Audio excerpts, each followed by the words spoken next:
Lorena avec Daniel Riolo, avec Jérôme Rotten, avec Christophe Bourgois-Costantini qui publie donc « Vous êtes 10 fois plus intelligent que vous ne l'imaginez » aux éditions First.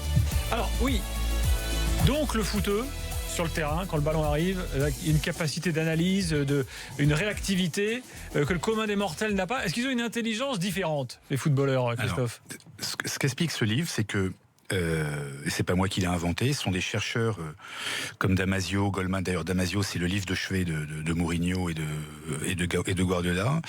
Et c'est surtout les travaux d'un type qui s'appelle Howard Gardner.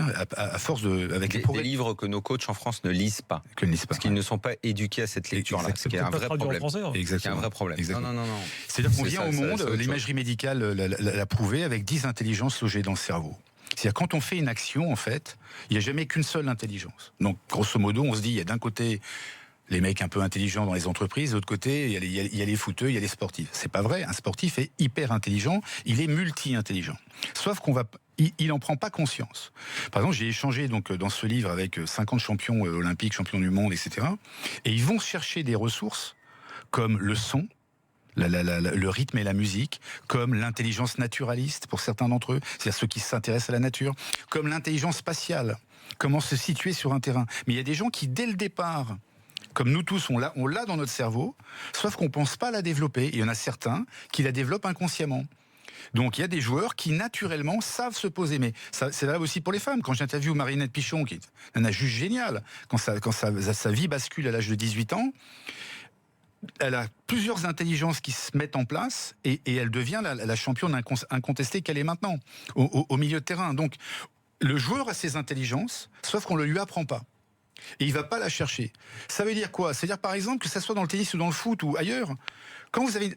Il y a des bons exemples au tennis, si vous voulez en donner, sur Djoko ou Nadal. Voilà, Raphaël Nadal que j'ai interviewé, quand je lui dis « mais vous regardez la balle ?» Il dit « non, je ne la regarde pas. Moi, depuis que je suis enfant, on m'a appris à écouter la balle. » Le sens auditif, c'est un sens continu. Là, je tourne la tête, je vous vois plus, mais je vous entends. Et en France, on est dans le regard. Ça vient de notre culture, des jardins à la française, du fait qu'on a eu des écrivains, etc. Mais le sens le plus important, celui avec lequel on était lorsqu'on était Homo sapiens, on sortait de la grotte, on écoutait pour voir si on n'allait pas se faire becter, si on pouvait... Donc, c'est très important. Donc, si vous développez ça chez un joueur, et Nadal, quand il tape la balle... Comme il s'adresse à un sens continu, c'est beaucoup plus fort et beaucoup plus précis qu'un sens discontinu comme le regard.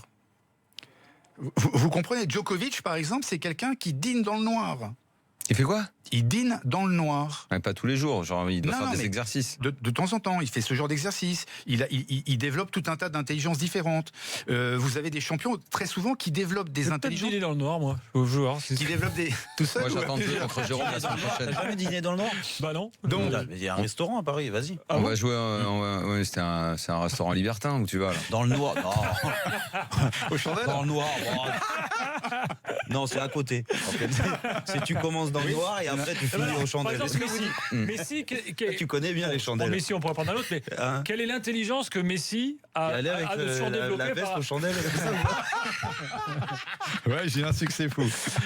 Donc je reviens sur Messi. Quelle est l'intelligence que Messi a de plus que les autres ? Alors, c'est difficile de répondre parce que je le connais pas, mais visiblement, il a une intelligence relationnelle. Parce qu'il n'y a jamais eu un problème avec ses équipiers. Donc déjà, on sent que le type... Deuxièmement...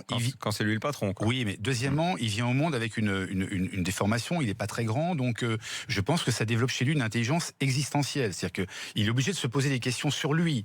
Et je pense même que le type apprend l'évitement. Pour pas avoir à se bagarrer, pour pas avoir à faire... Thierry Marx, le cuisinier, il est devenu ce qu'il est parce que dans les banlieues, il a fallu qu'il apprenne l'évitement pour pas se faire casser la gueule.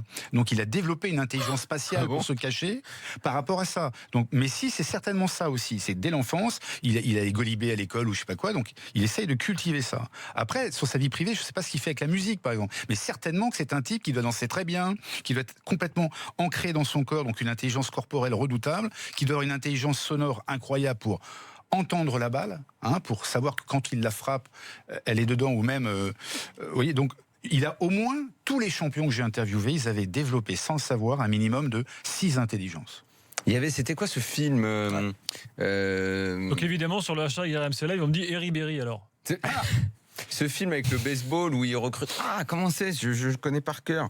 Où le mec, en fait, recrutait les lanceurs C'est Phil Jackson, normalement, qui le fait comme ça, et après qui conseille la lecture en fonction de ses joueurs. Mais là, le mec recrutait des gars, les lanceurs, quoi, au baseball. En fait, il avec Brad Pitt. C'est le stratège. Oui, le stratège, c'est pas basé là-dessus. Le stratège, c'est sur les chiffres. Non. Ou l'autre, et il recrutait les lanceurs sans les regarder, juste au son. Le son quand la balle sortait de la main et arrivait, et il disait, lui, il lance fort, il lance comme ci, il lance comme ça. Et pareil, il avait le son de la batte, la façon dont c'était frappé. Il disait, la balle va aller à tant de mètres et tout ça. Ça, même en athlétisme, il y en a plein qui sont capables de savoir les foulées exactes. Merde, comment ça s'appelle ? Mais c'est pas un film avec Clint Eastwood. Si, c'est un film avec Clint Eastwood où il est manager là.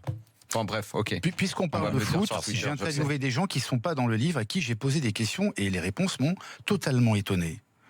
Notamment quelqu'un qui a été vice-champion d'Europe. Je lui dis, mais est-ce que tu sais combien fait la taille d'un but ? Mec, je sais pas. Je lui dis, voilà, quand tu es par exemple devant la surface de réparation, en combien de foulées tu es au milieu de terrain ? Je sais pas. C'est-à-dire, pour moi, encore une fois, qui vient de l'extérieur, il y a des données de base qui me semblent quand même indispensables. Quand on rentre sur un terrain de tennis, on sait grosso modo qu'on est au filet en 4 foulées, que avec 2-3 pas chassés, on est sur le côté. Là, dans le foot, j'ai l'impression que les mecs ils débarquent dans un cadre dont ils connaissent même pas. J'ai même échangé avec un vice-champion d'Europe de foot qui savait pas qu'il y avait différentes tailles de terrain. Non mais alors moi je critique pas, je viens de l'extérieur avec ce regard. Moi hier j'ai fait l'interview de meilleur buteur de Ligue 2 et connaissait pas la largeur et la hauteur des buts de foot. Voilà. Donc moi je dis, pense. Ouais. Qui hier ? Oui. Oumoud Bozok, parce que comme c'est le club de Jean-Jacques Bourdin, j'ai fait la question Jean-Jacques Bourdin. Ouais. J'ai dit les yeux dans les yeux. Quelle est la taille des. Je savais pas.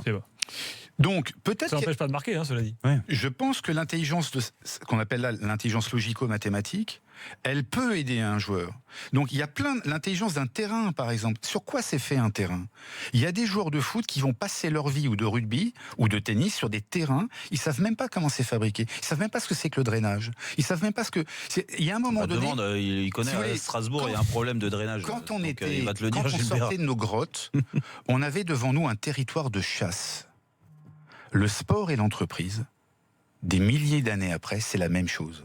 Et plus on maîtrise son territoire de chasse, plus on met ses intelligences multiples en radar, meilleur on devient. Ça, c'est quand Jérôme va en boîte. C'est une nouvelle chance, le film avec Clint Eastwood. Merci à tous ceux qui ont répondu. Le temps passe, les gars, il nous reste 3 minutes là. Mehdi est là, au 32-16. Salut Mehdi. Salut tout le monde, bonsoir. Bonsoir. Il fait des longueurs de 5 minutes. Après, il des longueurs de 5 minutes, c'est intéressant. Tu veux intervenir sur le sujet, on t'écoute. Intéressant, Mehdi. Je veux intervenir sur 2 points en fait. Le premier point, c'est par rapport à, comme vous disiez, ce besoin de numériser, de numériser, de quantifier justement la performance de quelqu'un.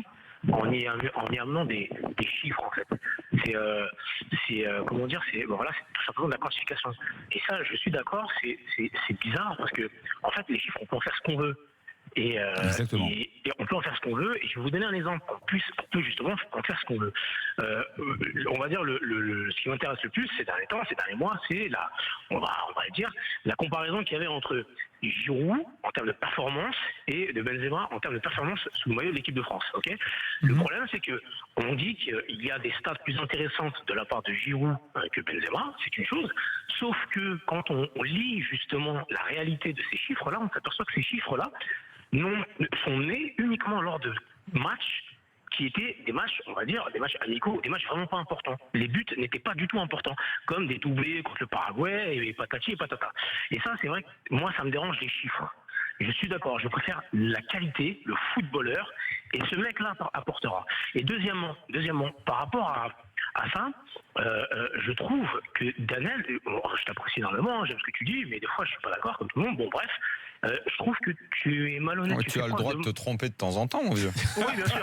Mais par contre, laisse-le finir, j'aime bien, il dit t'es malhonnête. Oui, j'écoute, vas-y. Tu fais preuve parfois, et là tu fais preuve, alors je sais pas si tu fais preuve de maladresse, de manque de mémoire ou de malhonnêteté, mais quand tu dis que tu dénonces cela, alors que tu es l'un des premiers à critiquer la performance de Benzema en équipe de France car il ne marque pas.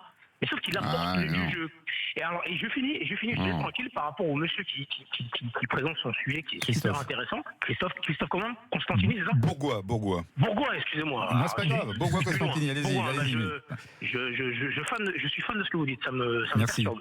Et alors, sachez que je suis d'accord avec vous quand vous parlez d'intelligence, mais je pense qu'en termes de sémantique, on pourrait dire tout simplement que c'est pas de multiples intelligences, mais tout simplement mémoriser. On est en rapport avec l'expérience. On mémorise certaines choses. Et je sais de quoi je parle parce que je me retrouve dans ce que vous dites. Je me retrouve dans ce que vous dites par rapport à des mouvements sur le terrain qu'on a vus et revus, qu'on connaît. C'est la force de l'habitude. Et on les maîtrise. Et pour rigoler, on dirait que ça s'appelle le kung-fu.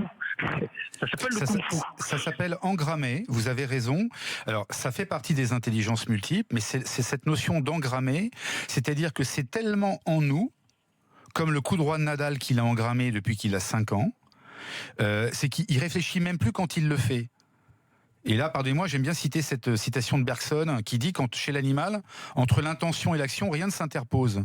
Il n'y a pas le mental. D'ailleurs, le mental, c'est une invention enfin, j'ai pas envie d'en parler là parce que sinon je serais peut-être jamais de ma vie réinvité un jour. Mais voilà, vous avez totalement raison. En répétant des schémas, on les engramme. Mais en répétant des schémas, vous faites des schémas à la fois kinesthésiques, donc l'intelligence kinesthésique, vous faites des schémas spatiaux, vous faites des schémas... Je passe la parole à... Non, Jérôme avait engrammé le centre du pied gauche, moi j'ai engrammé le lancement de la pub, donc je le fais tout de suite. Je suis trop long. Et on se retrouve ensuite pour continuer le débat et parler également de la compo de demain quand même, parce qu'on l'a pas fait pour l'instant, il faut quand même qu'on en dise un petit mot. Et puis l'Argentine et l'Allemagne seront aussi au programme de l'After dans quelques instants. À tout de suite.